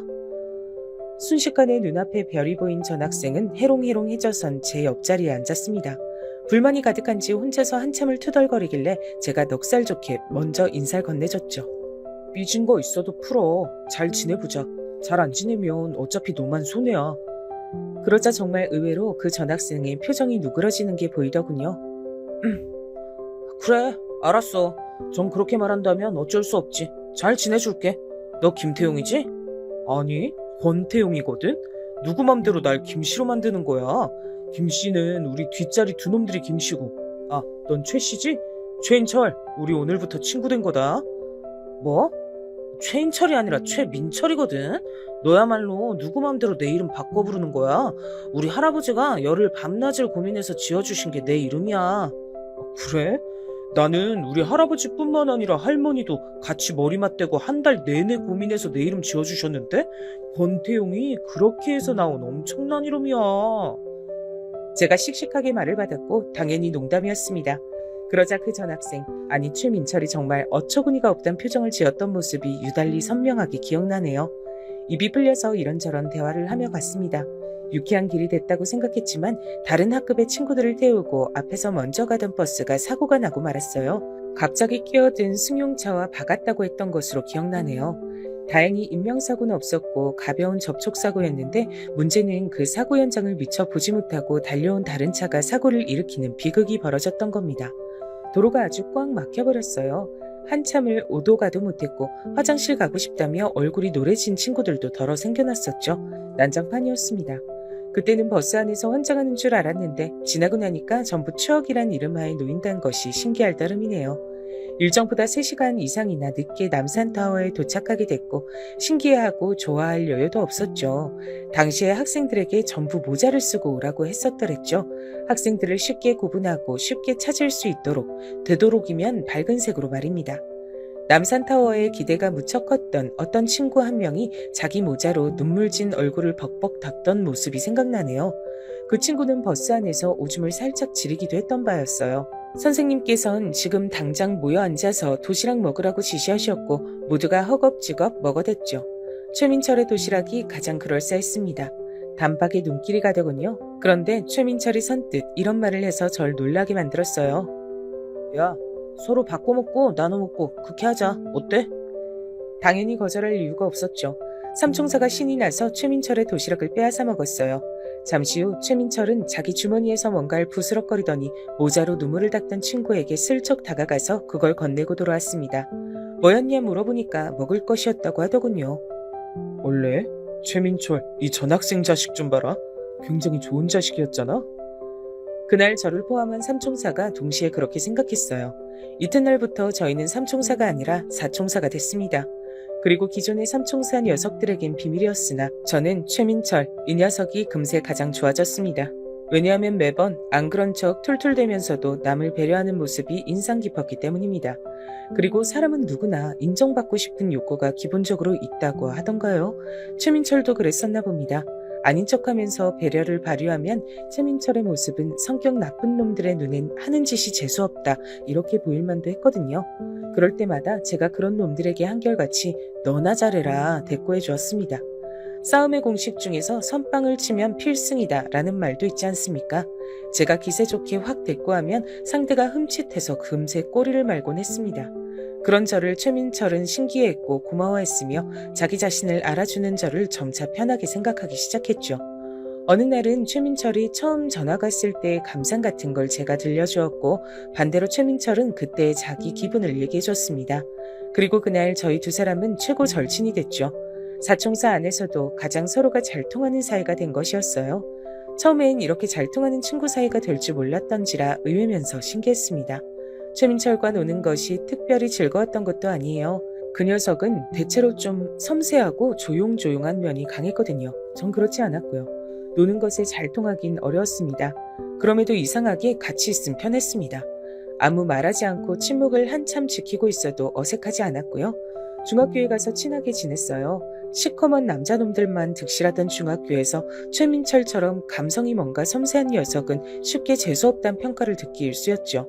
그럴 때면 제가 나서서 도와줬습니다. 네 덕분에 내가 심하게 처맞는 일 없이 지금까지 버틴 것 같다. 야. 진심으로 고맙다. 새삼 무슨 그런 낯간지러운 소리를 다 하냐? 내 생일이라고 특별히 이상한 소리를 해주는 거야? 중학교 3학년 때 제 생일날 최민철이 선물을 건네주며 그런 소리를 했었어요. 선물은 바로 모자였습니다.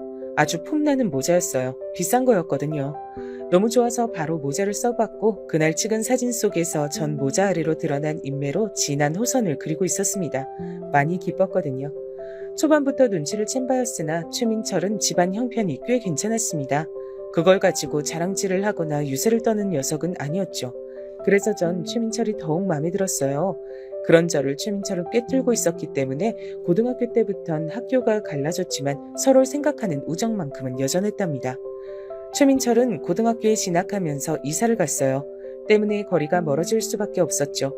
저에게 3번 편지를 보냈고 전 2번 답장을 보냈습니다. 낯간지러워서 처음엔 답장을 안 했더니 그 다음에 저에게 화를 내는 내용을 보내서 제가 그때부턴 답장을 보냈던 것이었습니다. 당시에는 사실 맞춤법에 큰 자신이 없어서 편지를 냉큼 쓰지 못했다는 사실은 영영 비밀이었지만요. 전 대학 대신에 직장을 다녔으며 최민철은 대학에 갔습니다. 각자 군대를 다녀온 이후부터 종종 만나서 술자리를 가졌던 듯 싶어요. 사총사가 회동할 때면 다리 기울도록 시간이 가는 줄 모르고 술잔을 부딪혔습니다. 어른이 된 최민철은 여전했어요. 미묘하게 어딘가 섬세한 구석이 있는 녀석이었습니다. 결코 자주 만나지 않는 사이였음에도 가끔 보는 게 전혀 어색하지 않았고 편안했죠. 그러던 어느 날 제가 최민철을 따로 불러서 술이 아니라 밥을 사줬는데요. 그 자리는 제가 결혼하기로 한 여자를 보여주고 결혼 소식을 알리는 자리였습니다. 이쪽은 나랑 2년째 만나고 있는 여자친구야. 민철이 넌 얘기만 들었고 지금 내 여자친구 직접 보는 건 처음이지? 올가을에 결혼하기로 했어. 아, 반갑습니다. 얘기 많이 들었어요. 전 태용이하고 초등학교, 중학교 같이 나온 친구 최민철이라고 합니다. 야, 민철아, 우리 땐 국민학교였잖아. 우리 다 국민학생이었어. 초등학교로 명칭 바뀐 지 그렇게 얼마 안 되었다, 짜샤. 제가 넉살 좋게 말하자 최민철이 답지 않게 시익하고 환한 미소를 지어 보였어요. 그러면서 눈빛은 제 아내를 향해 있었습니다. 아내 또한 즐거운 미소를 짓고 있었죠. 전 제가 결혼할 사람과 제 절친한 친구가 서로 좋게 인사를 나눈 그 자리가 무척이나 마음에 들었다고 그렇게 생각했었습니다. 그해 가을에 저는 많은 축하를 받으며 아내와 결혼식을 올렸죠. 단출한 예식장이었으나 하객들로 가득 차 있었습니다. 최민철이 아주 근사한 정장을 빼입고 와서 다른 친구 녀석들이 네가 새 신랑인 줄 알겠다며 농담처럼 얘기했다는 사실을 저는 알았습니다. 유복한 집안 환경과는 다르게 검소하게 하고 다니는 최민철이 제 결혼식 참석을 위해 멋지게 빼입고 왔다는 사실이 뿌듯했고 한편으론 감동이기도 했었네요. 첫째가 금방 들어서서 이듬해 봄에 아이가 태어났어요. 그리고 얼마 지나지 않아 둘째도 태어났습니다.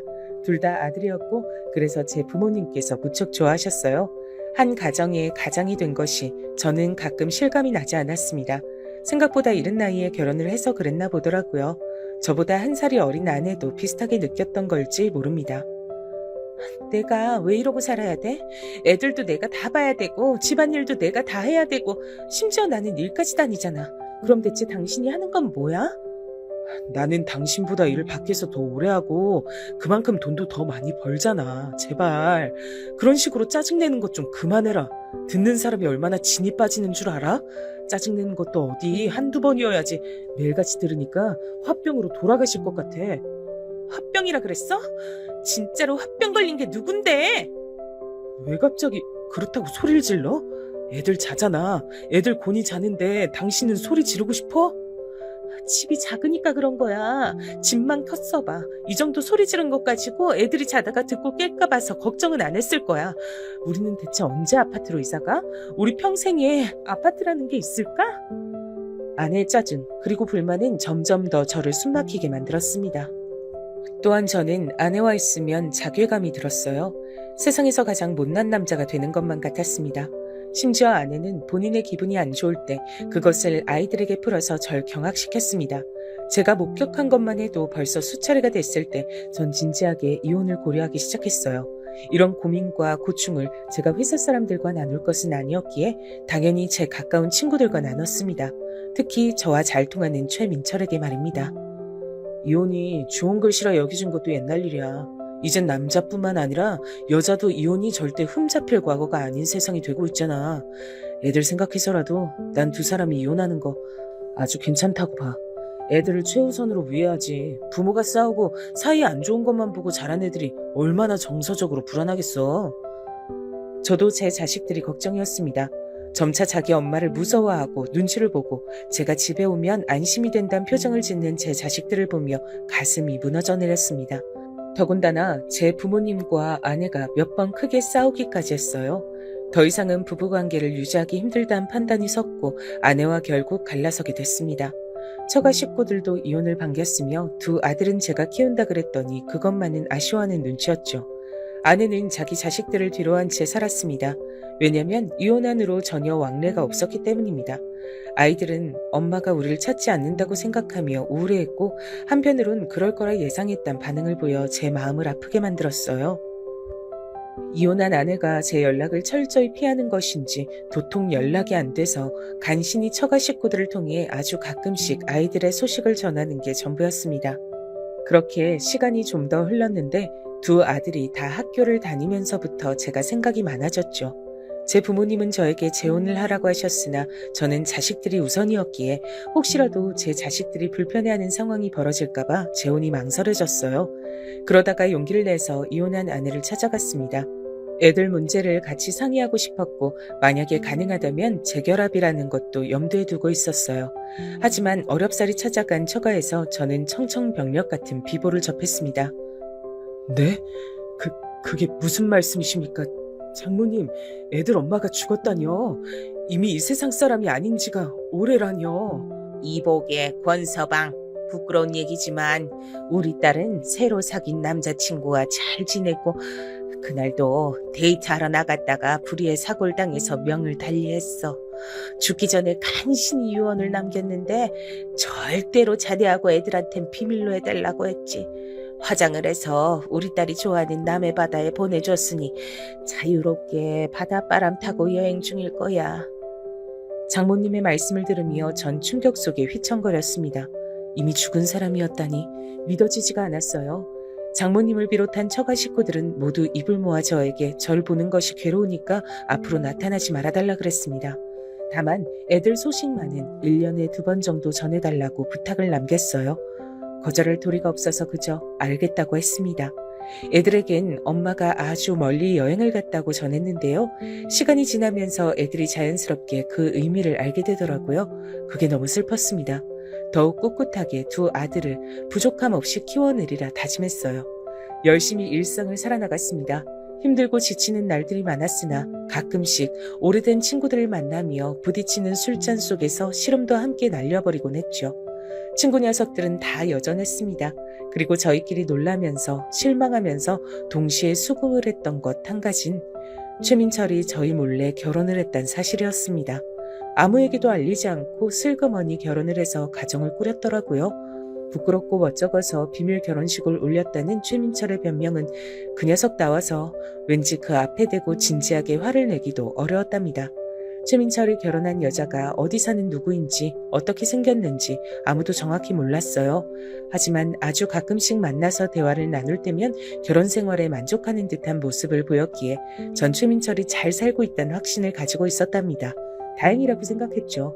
저희의 우정은 변함없었어요. 그렇게 세월이 흐르고 또 흐른 어느 날이었습니다. 전화가 걸려왔는데 이상하게 받기 전부터 느낌이 싸하더라고요. 야, 태용아, 큰일 났다. 이게 대체 뭔 일인가 싶다. 놀라지 말고 들어라. 네가 너무 놀란 것 같아서 그것 때문에 놀랄 지경이다. 대체 뭔 일이길래 갑자기 전화질이야? 그것도 이런 시간에. 내가 좀 아까 아는 사람한테 연락을 받았는데 말이야.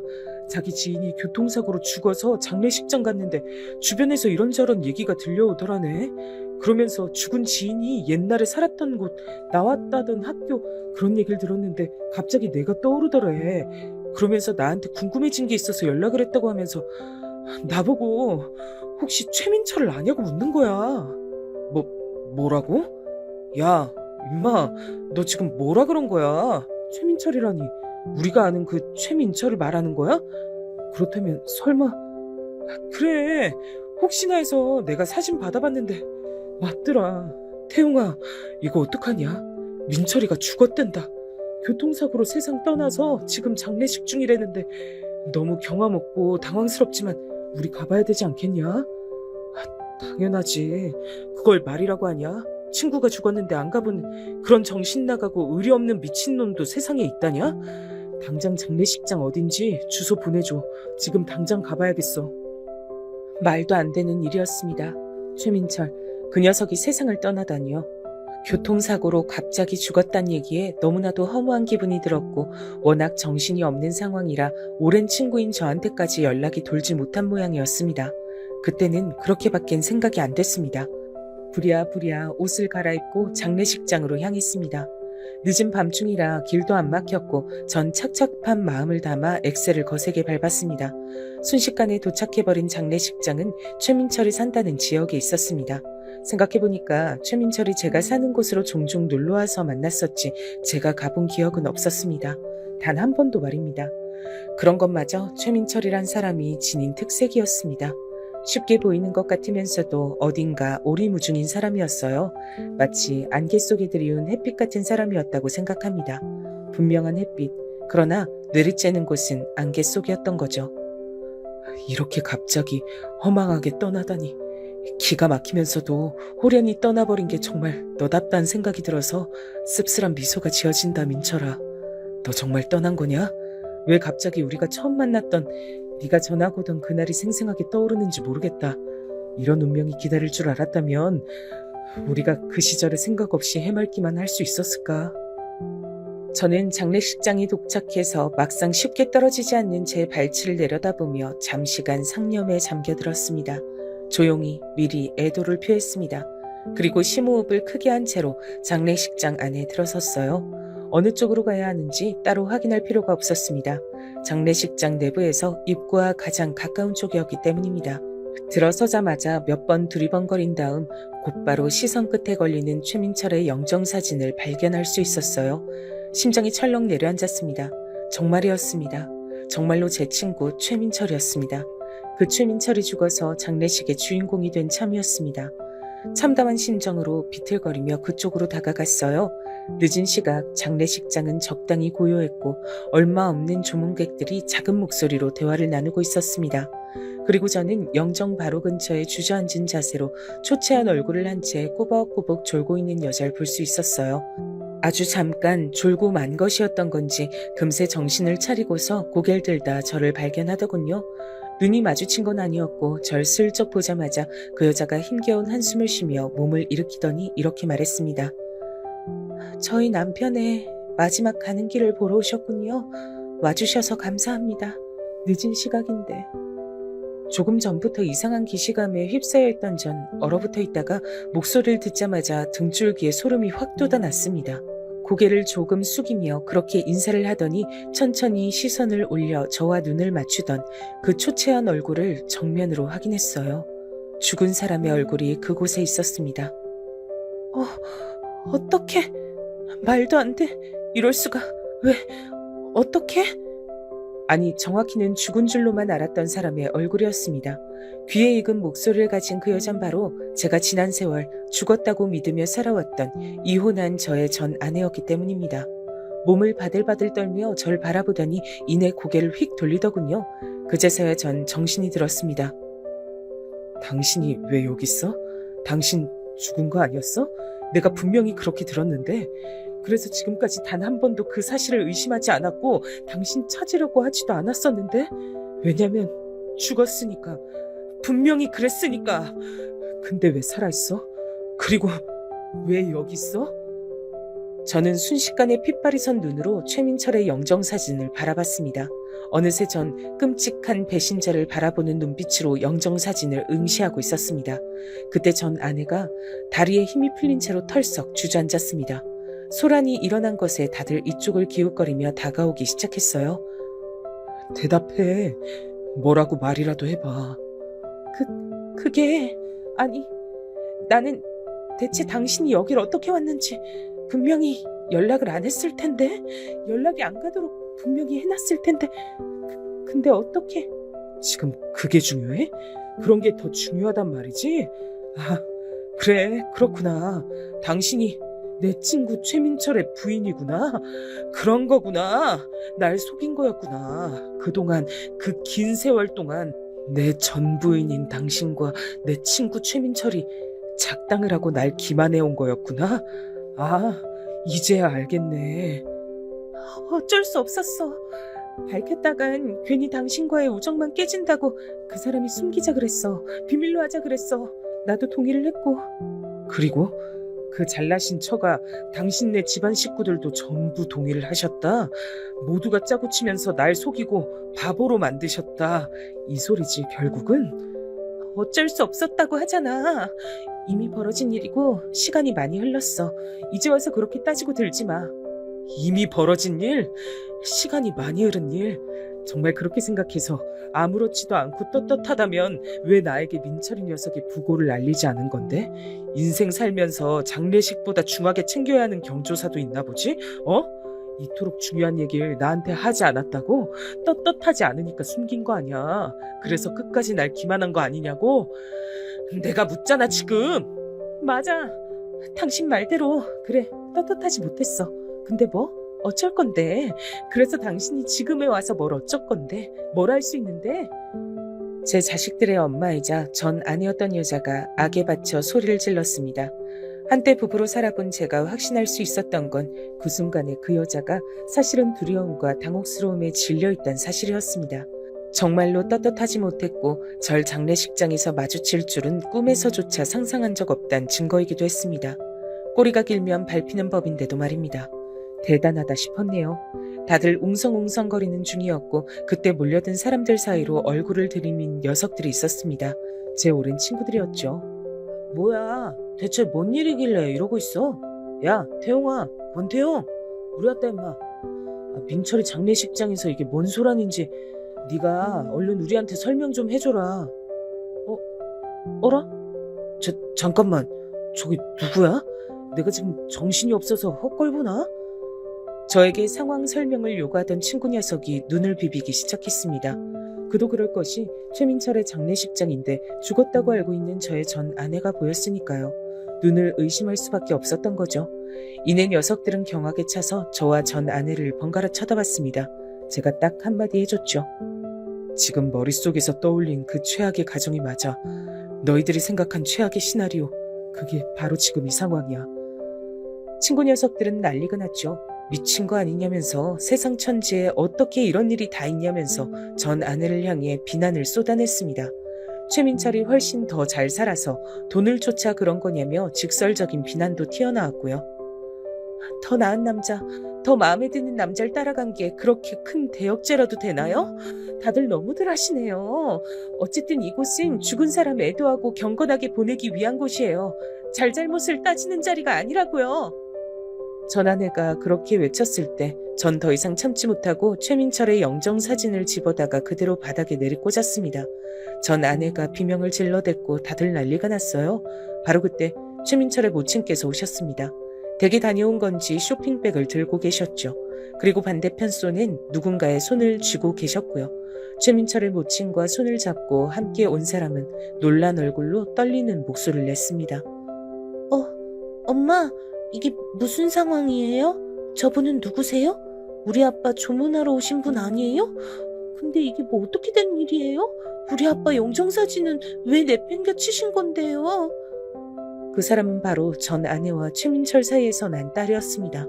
놀라서 떨리는 자기 딸의 목소리를 들은 전 아내가 입술을 꽉 깨무는 게 보였습니다. 전 당장 최민철의 모친을 향해 인사를 드렸습니다. 어머니, 안녕하십니까? 이렇게 뵙게 돼서 참으로 유감입니다. 민철이 녀석 가는 길 보러 온 저는 권태용입니다. 저를 기억하시죠? 어릴 적에도 2번 뵌 적이 있었고 아마 민철이 통해 제 얘기 들으신 적이 있긴 하셨을 것 같은데요. 아, 그래요. 알 것 같아요. 근데 대관절, 지금 이게 다 무슨 일이죠? 이 늙은이는 자식 앞세운 것만으로도 지금 미칠 지경이고 간신히 기운 차리고 있는 거라서 여기서 더 신경 쓰는 일이 생기고 싶지 않으니 어서 빨리 무슨 상황인지 얘기를 듣고 싶은데요. 최민철의 모친께서 그렇게 말씀하셨을 때 전 아내가 화들짝 놀란 얼굴로 아무것도 아니라며 헛소리를 해댔지만 제가 바로 정정을 해버렸습니다. 저는 그간 궁금했습니다. 옛 친구들에게 밝히지 않고 조용히 몰래 결혼해버린 민철이가 왜 그랬던 건지, 자기 아내가 어떻게 생겼는지 사진조차 왜 공개를 안 해주며 산 건지, 워낙 자기만의 생각과 개성이 강한 녀석이니 이상하게 여기진 않았습니다. 그리고 제가 또 궁금했던 것은 세상을 떠난 저랑 이혼한 아내, 애들 엄마, 그 사람이 저 세상에서는 어찌 잘 지내고 있을지 그것이 때때로 궁금했습니다. 근데 오늘 이렇게 이 자리에서 한꺼번에 모든 궁금증을 풀게 된 겁니다. 잠시만요. 그게 무슨 말이죠? 그렇다면 내 아들이, 우리 민철이가 그쪽과 이혼한 사람과 결혼을 했단 거예요? 내 며느리가 그쪽의 아내였다고요? 믿기 힘드신 모양인데 애석하게도 그게 사실입니다. 전 그동안 지난 세월 동안 저희 애들 엄마가 죽은 줄로만 알고 살았습니다.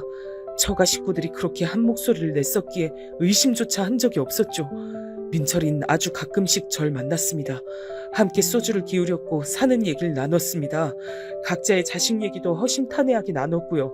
그러는 동안 저는 민철이가 저와 이혼한 저의 자식들을 낳은 여자와 결혼해서 살림 차렸다는 사실을 전혀 몰랐고요. 당연하게도 민철이는 제가 저 여자와 결혼할 때도 축하를 해주러 결혼식장에 왔었고요. 그때 단체 사진도 같이 찍었었습니다. 제가 거기까지 말씀드렸을 때 최민철의 모친께선 다리에 힘이 풀려 바닥에 스르르 주저앉으셨습니다.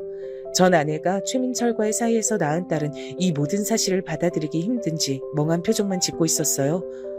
아니, 나는 우선 다른 것보다도 죽었다고 거짓말을 했다는 게 그게 너무 이상하고 끔찍하고 어떻게 그럴 수가 있었나 싶고, 최민철의 모친께선 넋이 나가신 채로 중얼거리셨는데 눈빛에는 경악과 경멸을 담아서 전 아내를 쳐다보고 계셨습니다.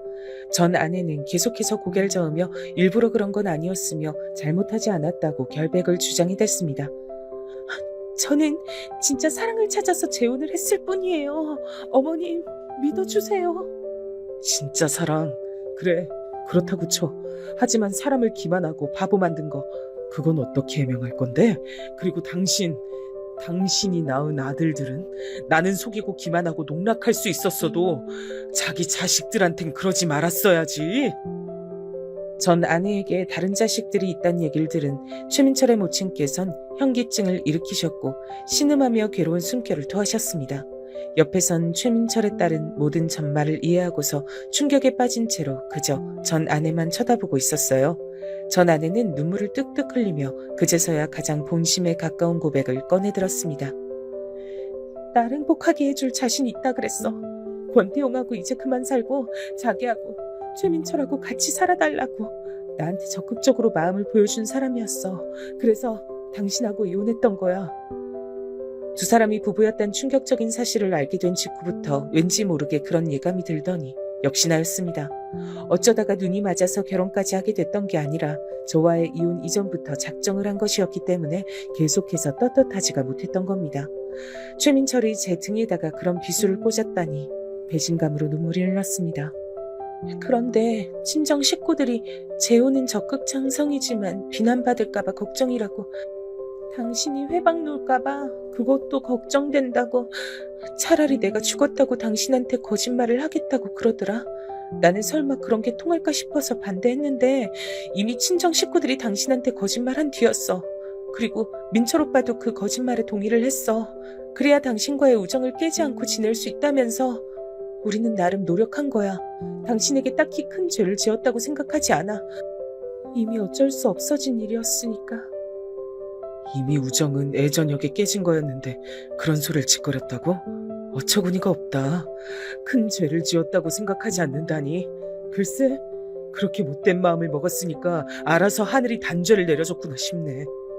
제가 최민철의 영정사진을 발로 차면서 그렇게 말했을 때 전 아내는 완전히 얼어붙은 모습이 됐습니다. 하늘의 단죄. 그 말에 압도를 당한 듯 했습니다. 하늘의 단죄라니. 그런 엄청난 소리를 아무렇지도 않게. 진짜로 엄청난 건 당신이고 최민철이겠지. 그동안 처가 통해서 은근하게 아들들 소식 알았겠네. 앞으로는 내 자식들의 안부를 전달받을 생각조차 하지 마. 당신 자식들 아니고 내 자식들이니까. 연병한 옛 친구, 연병할 전 부인, 연병할 옛 처가 전부 다 나한텐 아무것도 없었던 거야. 처음부터 난 이제 그렇게 생각하고 살 거야. 저는 비통한 심정으로 신음하고 계시는 최민철의 모친을 스쳐가며 짧게 목례를 남겼습니다. 그리고 친구 녀석들과 함께 그곳을 빠져나왔습니다. 전 아내가 크게 오열하는 소리가 마지막으로 들렸던 것도 같네요. 새벽 늦게까지 하는 포장마차를 찾아서 술을 마셨어요. 애초에 우리 삼총사였단 사실을 상기하며 인생에서 가장 쓰고 가장 달았던 술을 셋이서 진탕 마셨습니다. 자연스레 옛날 얘기를 나누게 되더군요. 저는 친구 녀석들에게 사실은 옛날 그때에 제가 최민철과 몰래 둘이서 절친이 됐었음을 털어놨는데 이미 두 녀석 다 그걸 알고 있었더라고요. 그걸 몰랐겠냐면서 둘이 크게 웃었는데 이상하게 저는 눈물이 날 것만 같았습니다. 그리고 이내 셋 다 한참이나 침묵을 지켰습니다. 그때 내가 알았던 내 절친한 친구 최민철은 어디로 갔던 걸까? 왜 변했던 걸까? 그저 친구보단 여자였고 우정보단 사랑인 녀석이었다고 그렇게 생각하면 그만인 걸까? 그날 이후 며칠이 흘렀고 전 최민철의 모친으로부터 연락을 받았습니다. 미안한 마음을 담아 저에게 약소하지만 성의 표시를 하고 싶다고 하셨어요. 전 단박에 거절했습니다. 조금도 전혀 받고 싶은 마음이 들지 않았기 때문입니다. 그러자 최민철의 모친께선 그러냐고 하시며 알겠다고 하시더니 저의 전 아내이자 최민철의 아내였던 그 여자를 평생 안 보고 사시기로 결정했다는 뜻을 저에게 알려주셨습니다. 그 말씀엔 제가 깜짝 놀라고 말았죠. 알고 보니까 최민철의 부친께서 지병으로 오래 병환 중이셨는데 이러한 일이 있었단 걸 들으시곤 직접 결단을 내리셨다고 하더군요. 아들놈은 내가 저승에 가서 직접 따끔하게 혼을 내면 될 일이고 며느리는 지금 내쳐야지. 안 그러면 내가 속이 개운치 않아 한 달 더 살다 갈 걸 하루 있다 죽을 것 같아. 내가 처음부터 며느리로 들이는 게 탐탁스럽지 않았는데 그게 다 이유가 있었던 게야. 그러자 최민철의 모친께선 당신의 사돈 일가를 향해 원망과 비난을 남기신 뒤 전 아내와 연을 끊기로 하셨던 겁니다. 안 돼. 내가 그 남자를 사랑한 건 맞지만 홀렸던 건 분명히 집안의 재산 때문이었는데 이렇게 되면 내 인생은 어떻게 보상을 받아? 절망한 전 아내는 속내를 드러내고 말았고 최민철의 모친께선 역시 그랬던 거였구나 라고 느끼시며 뒤도 안 돌아보셨던 겁니다. 최민철과 전 아내 사이에 태어난 딸, 그 아이는 얼마 지나지 않아서 유학길에 올랐습니다. 최민철 집안에 먼 친척분이 살고 계시는 곳이라고 얼핏 그렇게 들었네요. 모든 걸 잃은 전 아내는 뒤늦게 절 찾아와서 용서를 빌었습니다. 미안해. 내가 다 잘못했어. 내가 이기적이었고 양심적이지 못했어. 지금에 와서야 나는 그 미안하단 사과를 들어보네.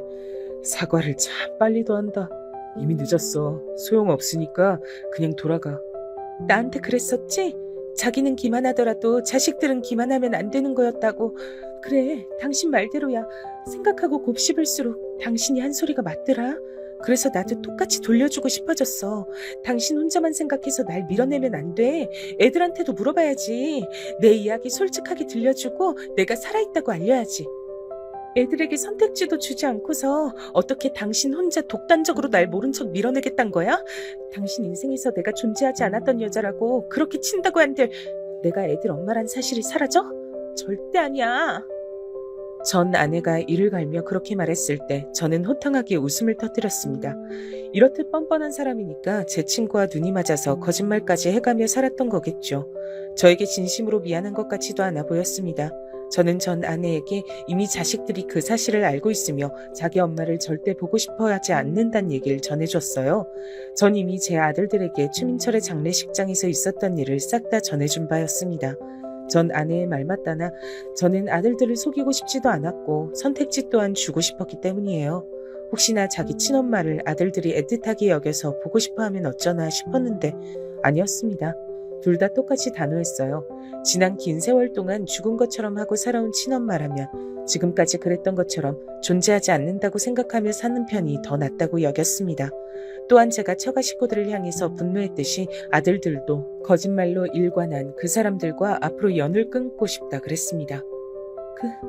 그럴 리가 없어. 내 자식들이야. 내 배로 내가 낳은 내 새끼들이야. 천년이라는 게 끊을 수 있는 거라 생각해? 내가 직접 애들 봐야겠어. 만나게 해줘. 내가 만나서 직접 대화 나눠볼 거야. 직접 설득할게. 설득하긴 뭘 설득해? 당신이 치가 떨리기 싫다고 한 애들에게 왜 또 상처를 안겨주려는 거야? 당신은 정말 자기 자신밖에 모르는 이기적인 여자구나. 내 아들들은 결코 만나게 할 수 없으니까 네 딸이나 어떻게든 잘 붙잡고 살아. 나는 어딘지도 모르는 곳으로 내 딸은 이미 떠났어. 영영 내 품에서 벗어났단 말이야. 붙잡고 싶어도 붙잡을 수가 없는데 나보고 어쩌란 거야? 그건 이제 당신이 알아서 해야지. 잘난 처갓 사람들하고 아웅다웅 살면서 즐겁게 살아봐. 외로울 때면 지옥불에 던져진 최민철 떠올리며 옛 추억이나 회상하고 그러다 보면 금방 세월 흘러서 죽을 때가 성큼 다가와 있을지 모르지. 전 아내 앞에서 저는 눈 하나 깜짝하지 않았죠. 제 친구 최민철은 어릴 적 기억 속에서 이미 죽은 것이고 제 전 아내는 죽었다는 소식을 들었던 그때에 정말로 죽어서 영영 사라진 것이라고 그렇게 여겼습니다. 그러니 흔들릴 이유가 없었죠. 전 아내는 바닥에 주저앉아 통곡을 해대기 시작했고 전 냉정하게 그 앞을 떠났습니다. 얼마 후엔 이사를 갔어요. 전 아내가 절 찾아왔던 건 분명히 처가 쪽에서 알려준 것이었으니 이사를 가는 게 상책이었습니다. 그리고 놀라울 정도로 이사를 간 곳에서 모든 것이 잘 풀리기 시작했어요. 수입도 훨씬 늘었고 사랑하는 두 아들과의 유대감도 무척이나 끈끈해졌습니다. 후련한 가슴을 안고 살아갈 수 있었어요. 좋은 감정을 가지고 만나는 상대도 생겼는데 서로를 매우 존중하면서 함께 추억을 쌓아가는 중이랍니다. 아마 결혼은 다시 하진 않을 것 같아요. 그건 저도 상대도 동일하게 생각하는 부분이라 잘 통하고 있고요. 두 아들은 각자 너무 훌륭하게 커주었고 아주 번듯한 사회인이 됐답니다. 그리고 둘 다 어찌나 효자인지 저를 항상 1번으로 챙겨주네요. 전 참으로 행복한 사람입니다. 그래도 가끔 특히 남산타워를 볼 때마다 전 과거 속으로 돌아가 생각 없이 해맑게 지냈던 국민학교 시절을 한참 떠올리곤 합니다. 그 안에는 가장 순수한 마음으로 우정을 노래하는 제가 있고 친구들이 있습니다. 현재와 과거 모든 것이 다 똑같이 제 인생이란 것이 믿어지지 않을 만큼의 그런 간극이 존재한다는 생각이 듭니다.